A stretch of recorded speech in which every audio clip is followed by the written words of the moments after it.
nous allons poursuivre avec la question de l'inconscient. Qu'est-ce que nous pouvons entendre par inconscient? Donc, notons ensemble l'inconscient. Lorsqu'on parle d'inconscient, l'inconscient peut s'expliquer à plusieurs niveaux. Et nous pouvons partir simplement, pour une meilleure compréhension de ce que nous voulons avancer, nous allons partir du langage courant. Donc, dans le langage courant,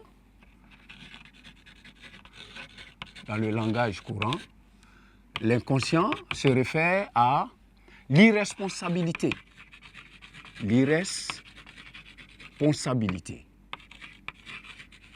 Voilà.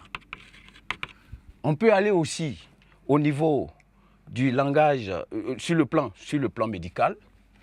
Voilà, au niveau du plan médical. Au niveau du plan médical.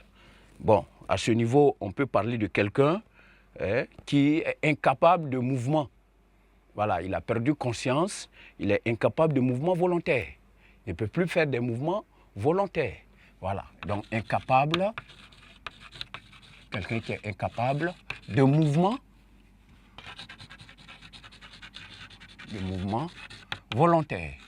Si nous prenons quelqu'un qui est par exemple dans le coma, on dira qu'il est inconscient. Ça, c'est sur le plan médical.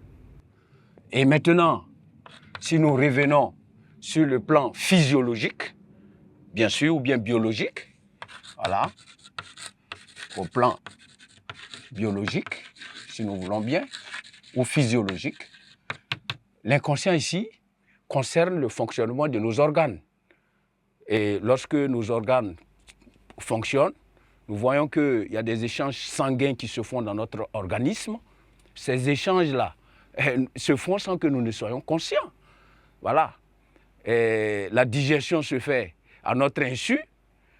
Quand nous sommes bébés, nous grandissons, les os s'étirent, les muscles, tout ça. Il y a toutes ces choses-là qui se font dans notre organisme sans que nous ne soyons vraiment conscients de cela. Prenons aussi l'exemple de la poussée des cheveux qui se fait sans que nous ne le sachions. Voilà. Donc ça, c'est l'inconscient au sens biologique.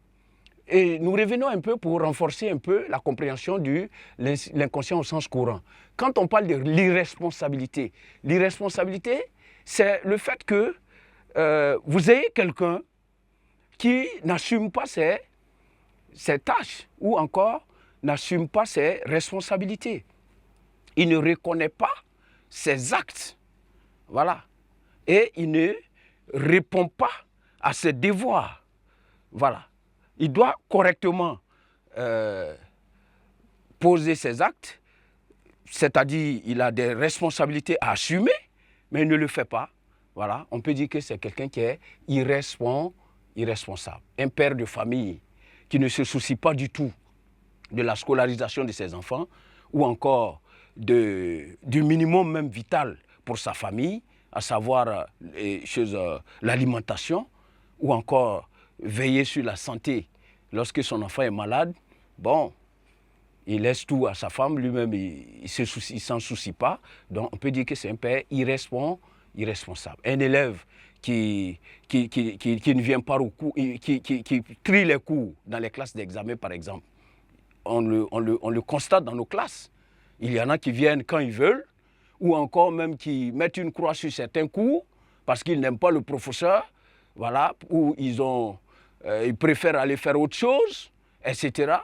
Non, ça c'est un peu être irresponsable.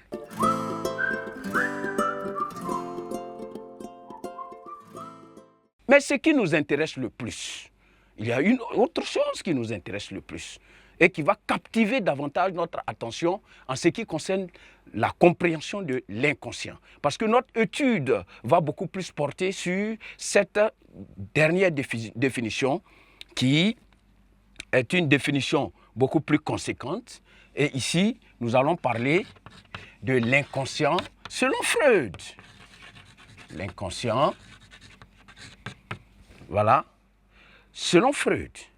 Et nous allons bientôt développer cela. Voilà, l'inconscient selon Freud. Qu'est-ce que Freud va dire par rapport à l'inconscient. Avec l'avènement de Freud, nous l'avons déjà dit, Freud va amener une nouvelle approche, en parlant beaucoup plus d'inconscient, pas biologique ni autre chose, mais de l'inconscient psychique.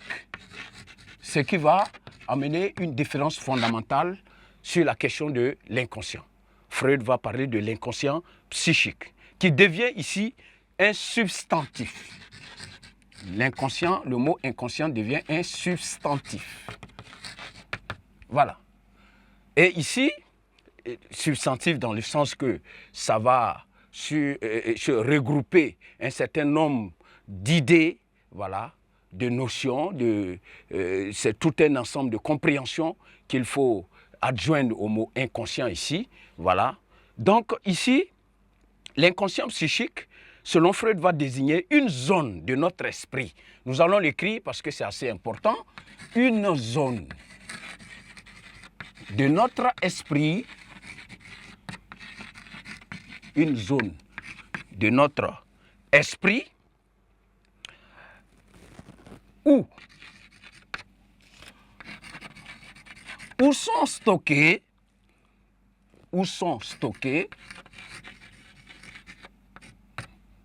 voilà, où sont stockés une foule de souvenirs, une foule de souvenirs,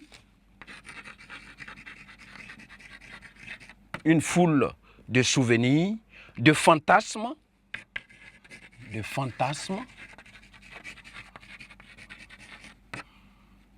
de désirs,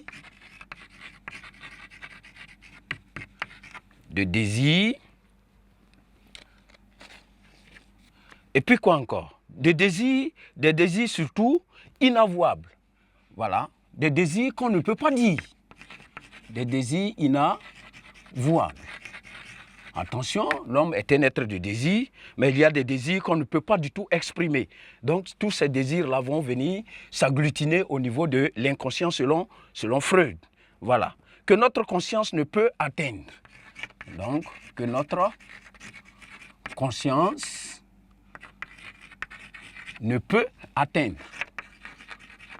Donc, la conscience n'a pas accès, voilà, à tout cet ensemble de choses stockées là.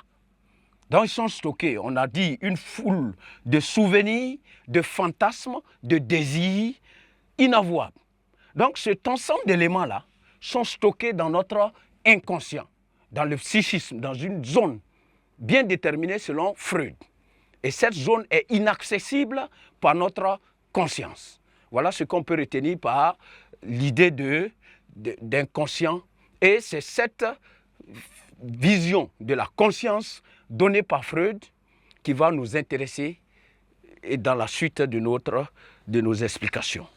Et nous allons faire quoi? Nous allons procéder maintenant, après ces différentes définitions, nous allons procéder à ce qu'on appelle les manifestations de la conscience. Ensuite, nous reviendrons aux différentes manifestations de l'inconscient. Comment est-ce que la conscience se manifeste? Voilà, nous allons voir cela en grand 2.